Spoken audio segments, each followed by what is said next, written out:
why it's time to abolish the super rich. And he's also director of the High Pay Centre. Also joining him, Sophia Worringer, who is Deputy Policy Director at the Centre for Social Justice. Good morning to the two of you. That sounds like a great read. I need to read that book.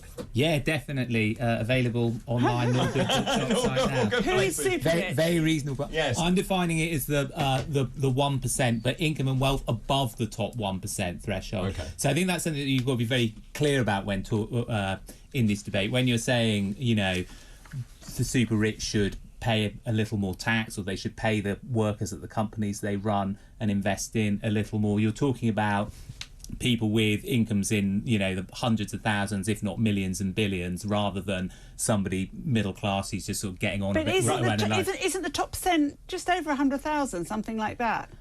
For wealth, it's knocking on 4 million. For income, close to 200,000 per year. We're digressing. I do want to move on to the subjects that we want to talk about. I just want to talk about Rishi Sunak, because we're asking this morning, how important is it for your self-worth to go to work? People have got some very strong views on this.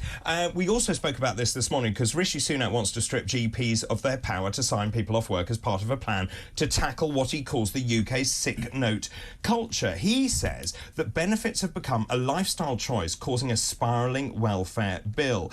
If the Conservatives win the general election, then replacing the GPs would be unspecified specialist work and health professionals, and they would issue these so-called fit notes. Sophia, this seems to have landed very well, actually, just judging by the comments coming in this morning. But he's got a point. When you've got 2.8 million people on benefits, it was 1.9 million people. We've gone up £900,000. We are spending so much money on this, more than on transport, for example. And education. It is unsustainable. It is absolutely unsustainable. And we're actually really proud that the Prime Minister made that speech at the Centre for Social Justice. Very good. As we have a long history of kind of welfare reform. But this is really important, because this is not about trying to be punitive, it's not about trying to be uncompassionate, it's compassionate to get people back to work, and it's the best thing for their future mental health. And obviously there'll be people who can't work, and they will have exceptions, and they will be supported as they need to be. But this is about focusing on what people can do rather than what people can't do. And that's why I think, as you said, it's been popular, because people realise that work is an important way for health to be repaired and that journey of recovery. And so I think both left and right realise that this bill is something we cannot afford to keep paying, and I think the Prime Minister is right to try and tackle it. So it's very interesting. Labour hasn't responded to this whatsoever. The Prime Minister claims his plans were compassionate. Exactly what you're saying. They're compassionate. They don't lack compassion. Labour very quiet at the moment. Where do you stand on this? Well, I agree with Sophia that you know, it is a compassionate thing, an empowering thing to want people to be back to work and earning money and earning more than they'd be getting when they're out of work. I think we do have to look at sort of both ends of the problem, as it were. There was a massive survey on people's working lives done by the CIPD, the Professional Association for HR Professionals, last year, found that 13% of people in work say they feel miserable at work all or most of the time, like miserable, really having a horrible time at work, where they spend a third of their lives. 26% of people say they feel miserable sometimes. I think, are they in the wrong job, or do they need to go and talk to their manager and say, look, I'm really unhappy? And also, do you have a right to be happy at work?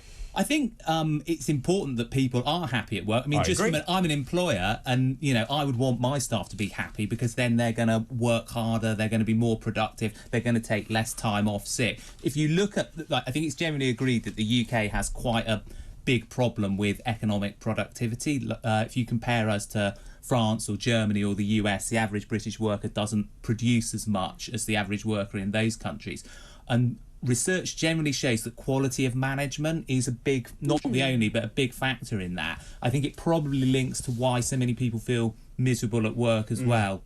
And to an extent why, you know, there are so many people who are, you know, depressed, struggle, you know, emotionally not ready to engage with work. So I think we have to, you know, I'm not saying to dismiss what Sunak has said, but also I think we have to look at quality of management, quality of people's working lives, and how we can improve that as well. There's no doubt if you work with your team and they feel empowered and they completely. like going to work, their productivity rises. There is no doubt. Of course, about that. and also if they're paid a wage, which is, you know, Decent. higher than currently minimum wages are. So I do think there are lots of tenants. But I remember a conversation I had with my child when he was an adult who travels the world playing with fast cars. And he told me he was sick and tired of airport lounges and getting on planes. And I looked at him and I said, you know what? You do a job that is your passion. There are very few people in life who get to do a job that is their passion. Shut up. Get on with it. And that's the key. Most people won't be loving the work they do, and unfortunately it's almost impossible that everyone will.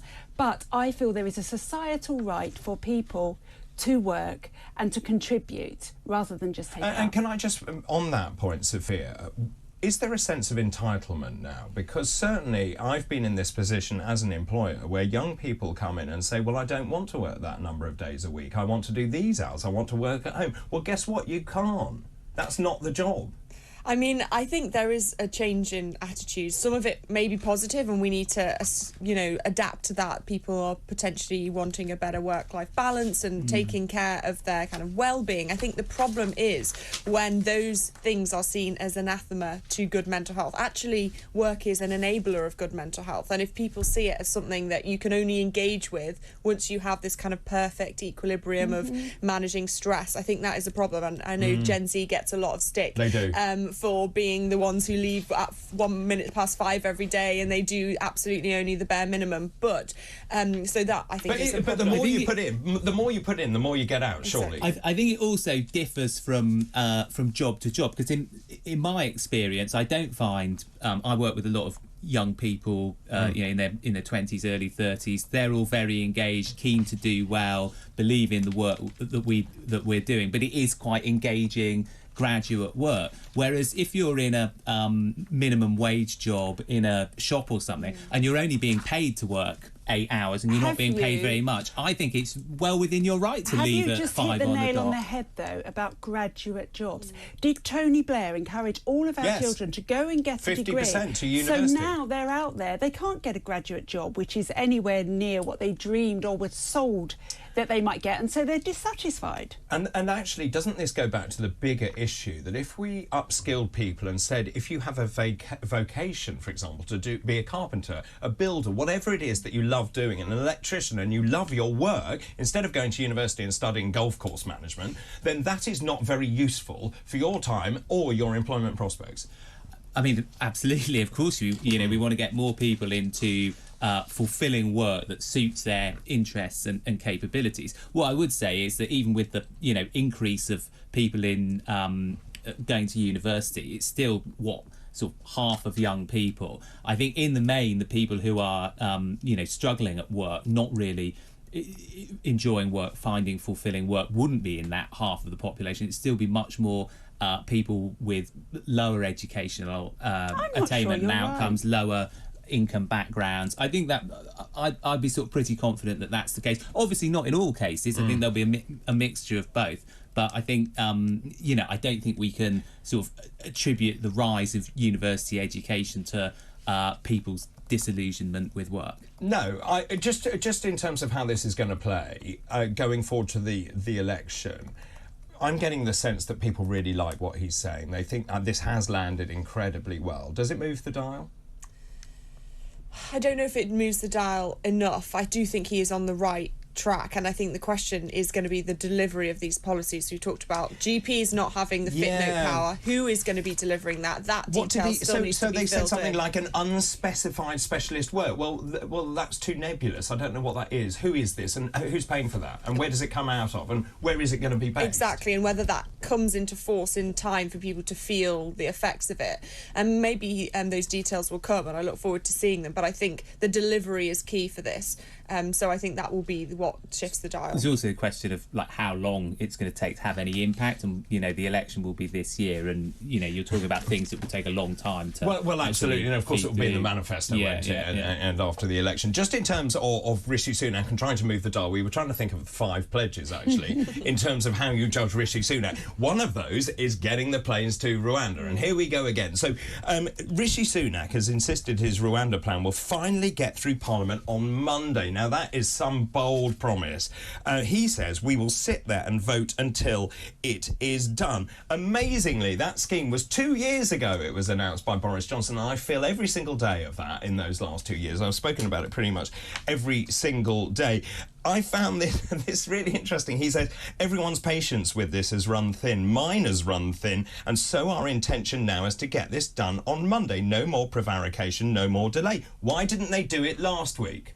Well, I think it's because the Lords keep trying to amend it at late stages when they don't normally amend bills. So but they could have sat there all night, couldn't they? They could have sat there all night playing parliamentary ping-pong, send it back to the Lords. No, we overturned that, and it could have gone through. They could have done. I mean, maybe when we talk about people getting people back to work, maybe they should say MPs should sit longer hours. I don't know if that would go down quite as well. But, yeah, I think the political will needs to be all the way behind this bill, because yes, there is controversy around it, but it is so important that we have this deterrent, because let's face it, people are dying coming to this country, and we need to find a way to stop it. At the moment, this is the only tool in the box.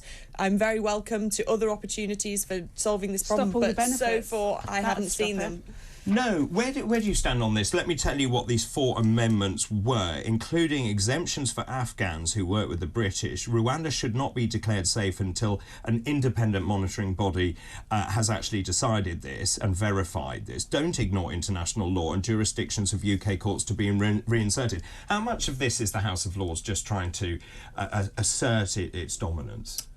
I mean, I wouldn't be able to explain the motivations of people in the House of Lords on their behalf. Tragically, I have very little engagement with peers of the realm. Really? But, I think it's become a bit of a sort of political problem for Sunak just because of the sheer amount of time it's taken. It's sort of setting him up as somebody who doesn't get things done. Maybe it will happen on Monday or whenever it is the vote's taking place. Maybe it won't, but I think the amount of time it's taken already, it's probably been more trouble to him than it's going to be worth, particularly when you think it's not going to affect a huge number of people, and there are probably bigger issues facing the country in terms of the people who are going to be voting in a general election's day-to-day lives. I think that if he can get this right, it will be absolutely huge. If he can bring in the deterrent and people see a reduction in illegal migration,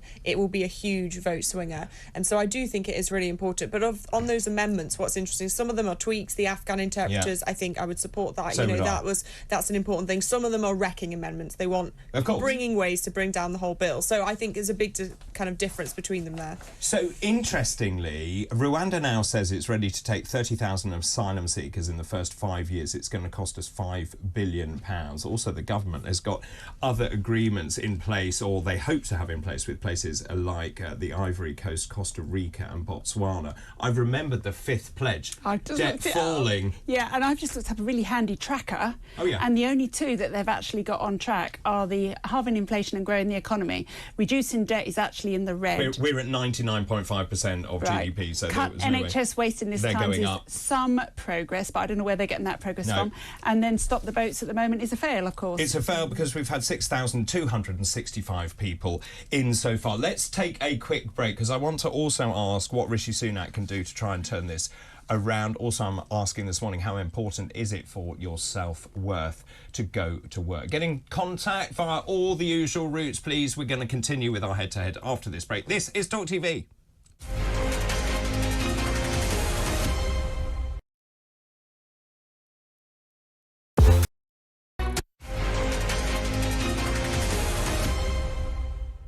Welcome back to Weekend Breakfast time, 8:45. We're in the middle of Head to Head with Luke Hildyard and Sophia Worringer. I want to ask you about 3 stories, actually, and this is all about the election. Of course, we were talking earlier on about whether Rishi Sunak will go long, whether he'll go short, whether there's a window of opportunity. The Conservatives, though, think they've come up with a radical plan to change fortunes. They want to increase the threshold at which people start paying, this is stamp duty, from $250,000 to $300,000. That would cost £3 billion a year, but it would mean that nearly half of all people buying homes would pay no stamp duty at all. Meanwhile, and I will go back to this, the Labour Party, as we know, wants to add VAT to private schools, and they want to add 20% VAT to independent schools. It's going to affect nearly 3/4 of private school families who say that they will actually take their kids out of school. Which of those policies do you think actually has resonance with the electorate?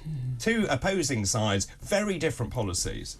Well, I think in different ways. They obviously wouldn't have announced them if they didn't think they had some political resonance.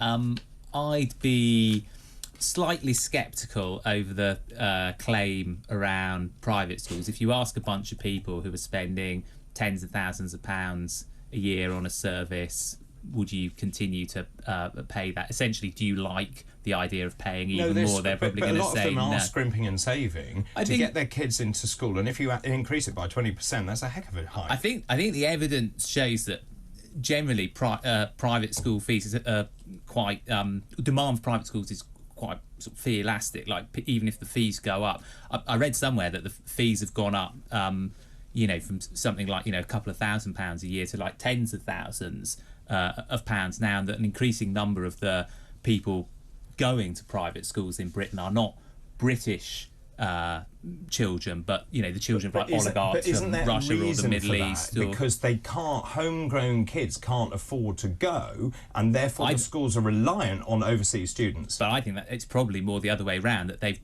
recognise the amount of money they can tap up from foreign oligarchs and have put the fees up. How many kids do you think are in private schools? That's 7%, isn't it? 554,000 pupils currently attending independent schools in the UK. It's 6% of all school attendees. Now, when you work this out, and if many of those people, and I know many people who scrimp and save to get their kids into private school, if you increase the VAT or put VAT on that, all it will do is force them into the state system. That seems to me to be counterproductive.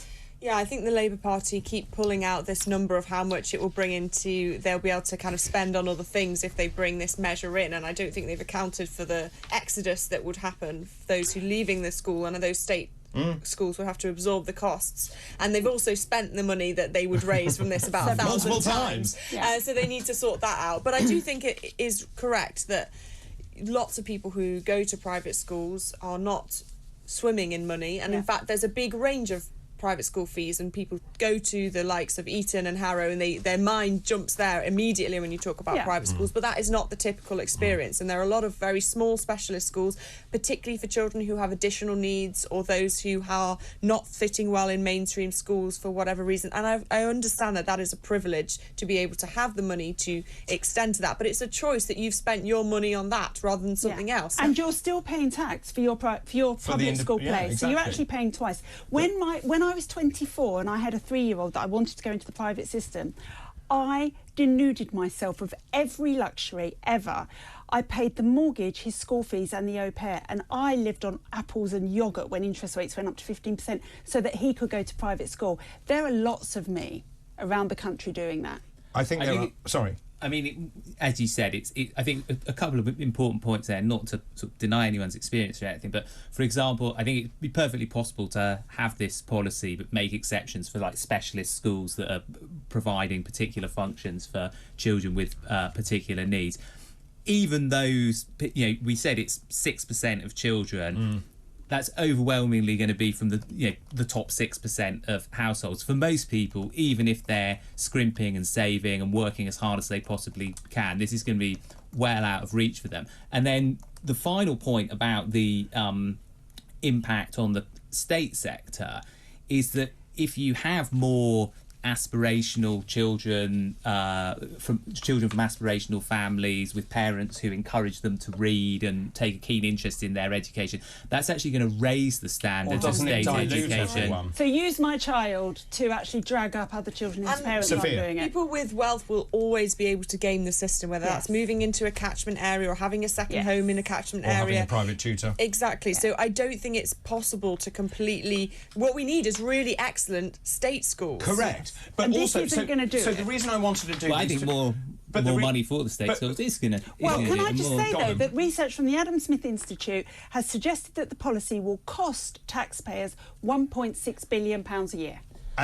So that is exactly where I was going, because of the numbers of people who go back into the state system. The reason I want to look at both policies together, surely these are the politics of envy, this one, and this is actually saying we're going to empower young people to buy houses by increasing or getting rid of stamp duty. Those are poles apart to me. I mean, the stamp duty, I think, is an interesting solution, but it's still tinkering around the edges of the main problem, which is that we need more houses. We do. So this is just going to increase demand. We need to talk about the supply. Well, let's talk about that, because Keir Starmer says he's going to build all these houses in 5 years, 1.5 million. This is exactly the same number as the Conservatives have said they will build.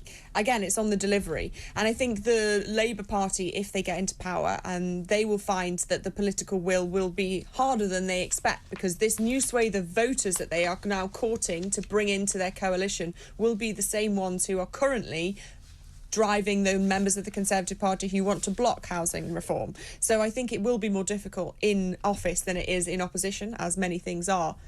But I think it is important that they deliver on those houses. There's so many policy solutions ready and waiting to build more houses. We know what they are. We know what works. It's about reassessing the green belt and assigning brownfield sites to the grey belt, as Labour are calling it. It's about zonal planning, it's about housing targets that are working with local councils, local plans, all of those things. We know what they are. The question is the political will.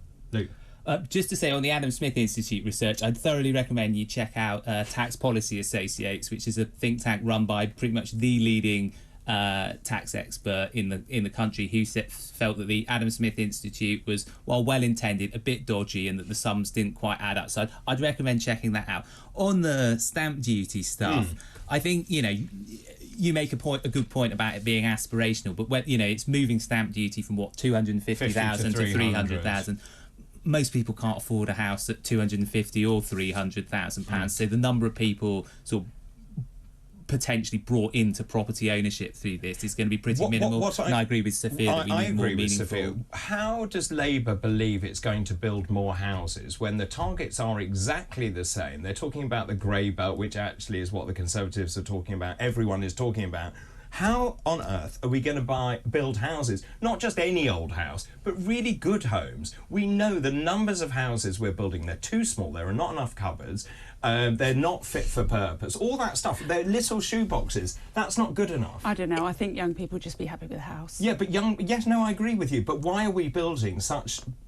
in my opinion, because developers are making profit. Developers are making profit, but how do we turn it around? What developers need is certainty, and what they've not had over the Conservative government in housing policy is uncertainty, where planning applications take years to go through, and each stage there is contesting and there is local voice. It's important to understand, but there are examples of developments that have done brilliant work where they've engaged a full-time community outreach officer who has brought in the views of the community, and the planning applications have sailed through with no opposition. So there are ways to bring the community alongside and to build beautiful houses that people want to live in. And yes, we need the small flats for young people, but it's about every stage of the housing journey there being more houses so people can move through it. It is very interesting. Prince Charles is trying to build some eco houses down on his estate, and his plans have gone through. I think there's 300 houses. They're beautiful houses. The local area have gone crazy, don't want it.